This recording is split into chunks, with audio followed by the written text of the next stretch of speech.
ఓష్ని పాపం పాడుగాను ఫంక్షన్ల కోసం ఏర్పాటు చేసిన స్టేజీలు కుప్పగూలినట్టే ఒకటే పారి కుప్పగూలింది గదా ఈ బేస్మెంటు. సరే స్టేజీలంటే కింద సపోర్టు కోసం పెట్టిన కట్టెలు జర అటీటైనా ఎక్కువ మంది ఎక్కినా బరువు ఆగక కూలుతాయి గాని ఈ బేస్మెంట్ గుంగుడే ఆశ్చర్యం అనిపించింది అందరికి.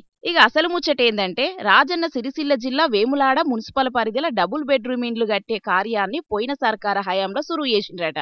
కాకుంటే నడుమిట్లనే ఆ పనులను ఆపిండ్రు. ఇప్పుడు ఇండ్లు లేని పేదలు ఇండ్లు కట్టుకునేతందుకు ఇందిరమ్మ ఇండ్లను సర్కారు మంజూరు చేస్తున్నది. కాకుంటే ఇంటడుగు జాగా లేనోళ్లకు తిప్పలే కాబట్టి ఇట్లా నడిమిట్లా అయిపోయిన ఇండ్ల పనులు పూర్తి చేసి అర్హులైనోళ్ళకి ఇద్దామని చూసిండ్రు సర్కారు పెద్దలు. అట్లా వెములాడల పనులు కూడా సురువు చేసిండ్రు.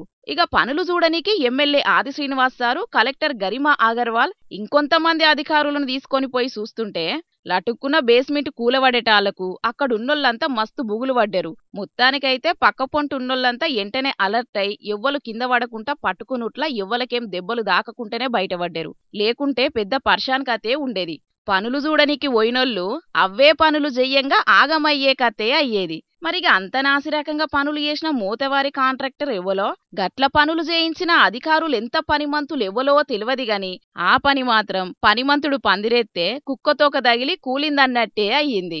ఆనాడు మేము ఏదైతే నాణ్యత లేని కట్టడాలు కడుతున్నాం చెప్పండి అని ఆరోపణ చేసిన దాని నిదర్శనం ఈరోజు మేము పోయి నిలబడి చూస్తున్నా కానీ కుంగింది, కూలిపోయింది. మీరు చూశారు అక్కడ కాళేశ్వరము అట్టడు కుంగిపోయింది, అన్నారము సుందిల దగ్గర బుంగలు పడి సీప చేసింది.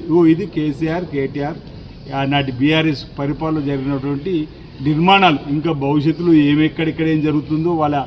మరిగా ఇప్పటికైనా నాణ్యతతోని పనులు చేయించేందుకు అధికారులు చిత్తశుద్ధితోని పని చేస్తారో లేకుంటే ఎప్పటి షిప్ప ఎనుగులన్నట్టే చేస్తారో చూడాలే మరి.